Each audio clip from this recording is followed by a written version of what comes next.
Let's talk more about Dallas, though, real quick. I mean, there's so much to talk about with them right now. You know, right now they've got this storm going on. Felix Jones out probably a month. He'll be affected for a month. Romo out a month. Matt McBriar out for the season. Sam Hurd is going on IR, and that's not significant, but it's something. Flozell has a bad shoulder. Pac-Man's been suspended for the next 5 weeks or 4 games. Newman is going to be out probably about another month, maybe a little less. It goes on and on. Roy Williams is still hurt. So that's what I meant. You only get so many chances at that. Last year, Dallas had the perfect storm. Everything was going their way until the postseason. And I'm not, making fun of the Cowboys or bashing the Cowboys fans. This is just how it was. Everything was lining up perfectly for them last year. You don't get chances like that every year. This year, look, they've already lost 2 games and we're only 6 games into the season. They're not winning the close games. They're not finding ways to dig themselves out at the very end like they were last year. They've already got a slew of significant injuries. Last year, the only significant injury was Jason Hatcher, who they had no problem replacing, really, and Terry Glenn, who was probably washed up anyway, and Newman, who was only gone for a little while and did come back and contributed mightily and made the Pro Bowl. So, but there is some silver lining here. Roy Williams, the trade went down today. I think Dallas gave up too much for him, but they had to do it. If they had to give their whole draft to do it, they still had to do it. And that's an over-exaggeration. I think they gave up way too much for a guy they could probably get next offseason because he's going to be a free agent and wants to go to Dallas. But if they want to win a Super Bowl now, this was something they had to do. T.O., call me what you will, he's on the decline. He's not a superstar anymore. He's a star, maybe even a little less than a star. Maybe he's just a great player now. Look up the numbers. I think he doesn't have a 90-yard game yet this year. So this was something that they really needed to do, and they got it done. So props to them. Pac-Man, the Pac-Man situation. He's been playing okay this year. So that's a loss for him. He's not great. He's not making so many plays. But he's playing all right. I think Dallas should just cut him now. They knew what they were getting themselves into when they drafted him. They knew. So now that he's broken the no-tolerance policy, set him free. Why not? That's something you're going to have to eat. Why not get your draft pick back? You know Pac-Man's probably going to get in trouble again because that's just the kind of guy he is. I think they should let him go and just tough the season out with Scandrick and Jenkins and Newman when he gets back, and Henry and Alan Ball, and that's all I'm going to say about Dallas right now, even though there's a book I could write on this right now because they're doing so many things. Final note, do you ever wonder what would have happened to the Corleone family if Fredo was named head of the family instead of Michael? I think that's kind of like the Dallas Cowboys this year.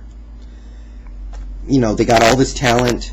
They're this potentially dominant team, but the head man, Fredo Corleone, or in this case, Wade Phillips, kind of mucking things up.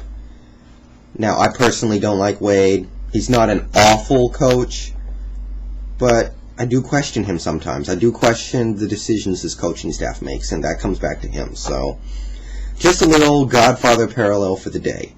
Eagles, 49ers. Eagles, they looked like the same old sluggish Eagles for about 3 quarters. Pulled their head out of their ass just in time.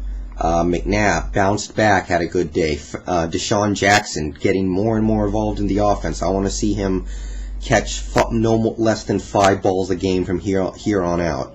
I think that should be what Philly tries to do with him. Correll Buckhalter had a real nice game. And Buckhalter's not a very good player, but he had to step up today, and he did. He made some plays.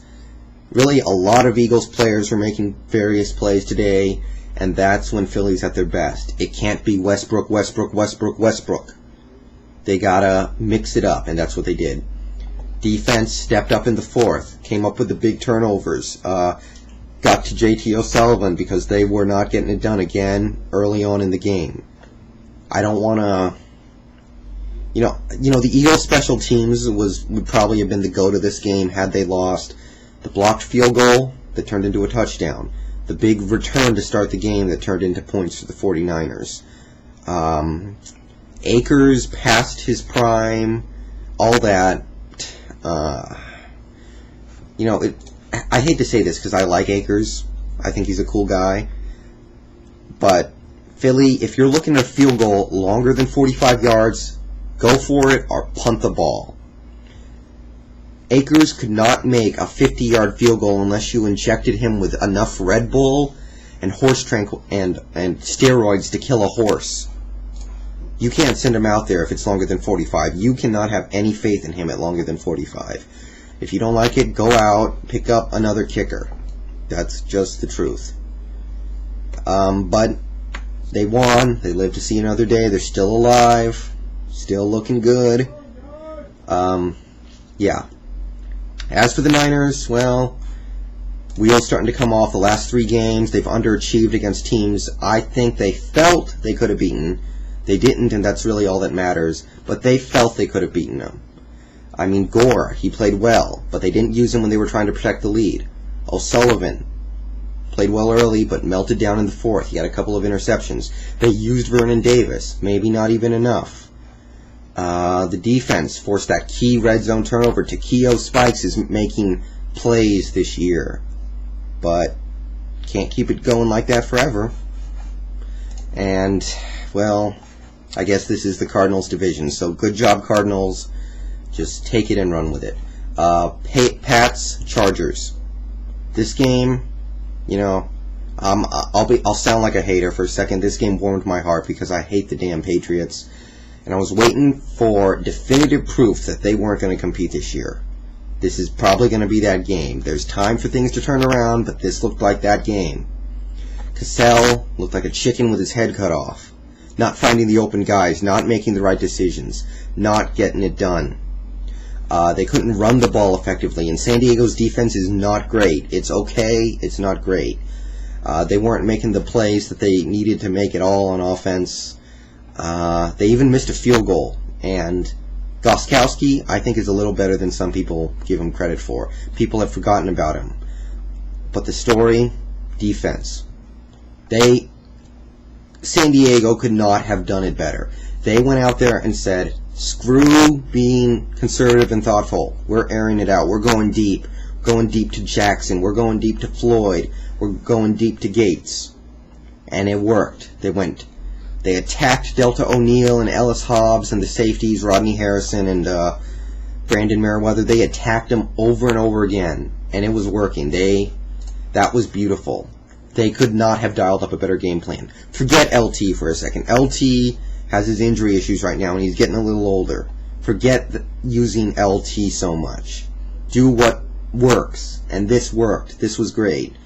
This, just going deep. Just cooking up the big plays. And, a lot of that does come back to the San Diego defense. No pressure on Rivers. Really bad plays by Delta O'Neal and Ellis Hobbs. Meanwhile, San Diego's defense went up to the next level. 4 sacks, a turnover, hitting hard. And, keeping Randy Moss out of the game and everything. Okay, real quick. Giants-Browns, big upset here. Browns looked like the team ESPN thought they would look like in the preseason. They're obviously not that team, but they looked like it for one day. Feel good for the Cleveland fans that decided to turn out for that game, because that was probably the best game they're going to play all year. I don't understand why the Giants went away from the running game. Derek Ward was ripping things up. Brandon Jacobs was playing pretty well. Eli was obviously not on his game. From the start, you could tell that either he was finding Steve Smith. He was finding Steve Smith and everything. He was hooking up with Steve Smith all day. But if it wasn't Steve Smith, he was off. Why weren't they running the ball more? Giants defense, very little pressure on Anderson. And, really, I got to say the Browns defense got good pressure on Eli. Maybe not sacks, but they got pressure. Poor secondary play, poor tackling. Cleveland's offense really got it done. Braylon Edwards broke out. Jamal Lewis had a nice game. Really great effort by Cleveland pulling the upset and helping out the rest of the NFC East and making this league even more interesting. That's all I got for this week. I might make another video midweek, but until then, I'm out.